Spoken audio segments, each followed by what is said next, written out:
শালা সেদিন ভেবেছিলাম তুই জোকার, কিন্তু এখন দেখছি তুই হচ্ছিস জোকার বার।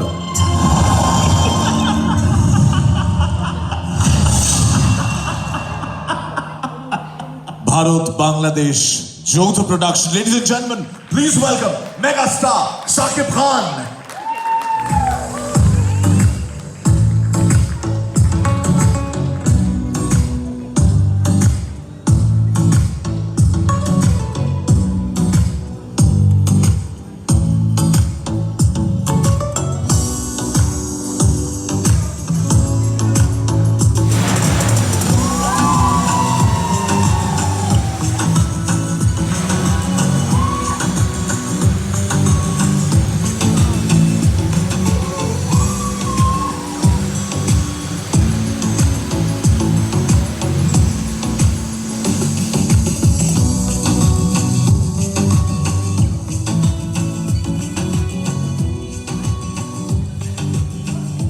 শাকিব ভাই, welcome to Kolkata, welcome to Bangla. এখানে আসা প্রথমবার নয়, অনেকবার এসেছেন আপনি, এবং আজকে এই 18 অন স্ক্রিন এসকে মুভিজের এই এতগুলো ছবি রিলিজ হওয়া এবং একদম শেষে দরদকে রেখে দেওয়া। এখানে যদিও দেখছেন দরদটা উতলে পড়েছে। তোরা পরিষ্কার করবি, আমার স্ক্রিপ্ট ঢেকে দিয়েছে এরা, তোরা পরিষ্কার করবি। আমি ডিরেক্টর মামুন ভাইকেও একটু মঞ্চে আসতে রিকোয়েস্ট করব। Ladies and gentleman, please welcome Ananya Mamun.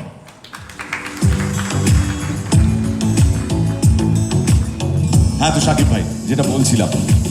Thank you Mirza. আমি আসলে খুব এত চমৎকার চমৎকার টিজার দেখলাম, ট্রেলার দেখলাম, বসে বসে টিজার দেখলাম, এত বিখ্যাত বিখ্যাত ডিরেক্টরের কাজ দেখলাম, এত বিখ্যাত বিখ্যাত বিখ্যাত আর্টিস্টদের পারফরমেন্স দেখলাম, এত চমৎকার নিপুণ অভিনয় দেখলাম, লন্ডনের এত বিশাল আয়োজন দেখলাম। এত কিছু দেখার পর আমার কাছে মনে হয়েছিল যে আমার সিনেমাটার টিজার এখানে দেখানোটা আসলে আমার কাছেই কেমন লাগছিল, বিকজ আমার দরদে লন্ডন নেই, খুব একটা বিশালত্ব কিছু নেই, খুব কালারফুল কিছু নেই, মানে সহজ বাংলায় বলতে গেলে খুব একটা তামঝাম নেই। বাট সেই জন্য একটু নার্ভাস ছিলাম। কিন্তু দরদের টিজ যখন রিলিজ হয়েছিল টিজার, তখন থেকে আমরা যেমন খুব দরদ দিয়ে সিনেমাটা বানিয়েছিলাম, খুব সিম্পল একটা স্টোরি দরদ, খুব ভালো লাগার একটা, খুব মানুষের সাধারণ মানুষের খুব কাছের একটা স্টোরি দরদ, মনের খুব কাছের একটা স্টোরি দরদ। তো মানুষকে যেভাবে টাচ করেছে, ক্যাচ করেছে, সেটাই আমার কাছে খুব ভালো লেগেছে। বাট আমি আজকে খুব নার্ভাস ছিলাম যে এখানে এত ছবির মাঝে আমার ছবিটা টিজার কেমন লাগবে, এত বিখ্যাত মানুষের মাঝে, এত লন্ডনের এত চমৎকার বিশালত্বের মাঝে। বাট তারপরে আমরা আমাদের চেষ্টা করেছি,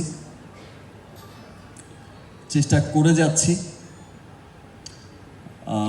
আর এপার বাংলা আর ওপার বাংলা আমার কাছে আগে থেকেই কখনো মনে হয় না যে এখানে এসেছি, বা এখানকার যারা আছে তারাও ওখানে গেলে তারাও মনে করে না। এখন ব্যাপারটা আর সেখানে নেই আমাদের। আমরা অনেক বছর ধরেই কাজ করছি। এসকে মুভিজের সাথে আমার প্রথম কাজ ছিল শিকারি, শ্রাবন্তী ছিল এখানে বসা। তারপরে আরও অনেক কাজ করেছি, নবাব করেছি, ভাইজানেলোরে করেছি, রিসেন্টলি আরও অনেকগুলো কাজ করেছি কলকাতায়। তা আমি সবসময় চেয়েছি যে দুই বাংলা, আমরা যেহেতু আমরা বাংলা ভাষাভাষী, আমার সামনেই ঋতু বসে আছে, ঋতুপর্ণা, তাকে তো সবাই আমাদের ওপার বাংলায় প্রথম ওপারের মেয়েই ভেবেছে, ওপারের নায়িকাই ভাবে এখন।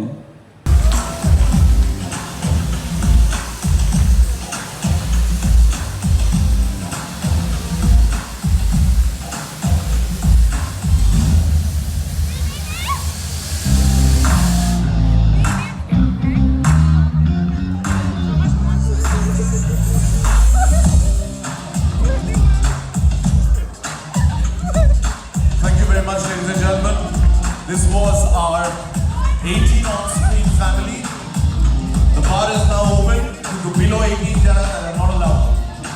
quite literally. Have a wonderful rest of the night, rest of the evening. Khub bhalo thakben. Thank you very much for being such a lovely audience, and congratulations to SK and all our artists. আমাদের সমস্ত কলা কুশলীদের অসংখ্য শুভেচ্ছা. Great going, guys. Looking forward to 2 amazing years of movies from SK, and do watch all movies in HD. HD quality ছবি মানে কিন্তু হিমাংশু ধানুকার কথা বলছি না. Have a এটাই আমার একটা পরিবার। আমাদের মানে ফিল্ম লাইনে জন্ম 1988 সালে, আজকে প্রায় 36 বছর হয়ে গেল। মানে আমি এই ইন্ডাস্ট্রির প্রচুর ভালোবাসা পেয়েছি। আমি কিছু না নিয়েই কিন্তু একটা ভাঙা স্কুটার নিয়ে কিন্তু এই লাইফটাই স্টার্ট করেছিলাম, এই জার্নিটাই স্টার্ট করেছিলাম ফিল্ম লাইনে। আজকে যে জায়গা আছি সেই জায়গাটা কিন্তু আপনাদের ভালোবাসার জন্যই আছি, এর মধ্যে কোনো দুমত নেই। এবং মানে সবসময় চেষ্টা করেছি নতুনদেরকে চান্স দিই, নতুন ট্যালেন্টকে আনতে যদি পারি তাহলে সব থেকে ভালো হয়। আমি লাইফে অনেক রিস্ক নিয়েছি, কিন্তু প্রায় সব জায়গায় আমি সাকসেস হয়েছি। কোনো জায়গায় ফেল হয়েছি বলে আমার মনে পড়ছে না। এটা শুধুমাত্র আপনাদের ভালোবাসার জন্য। আর এখন আবার আমি 18টা ছবি নিয়ে এসেছি। তার মধ্যেও অনেক নতুন ট্যালেন্টগুলো আছে।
এত দেরি করলে হয়?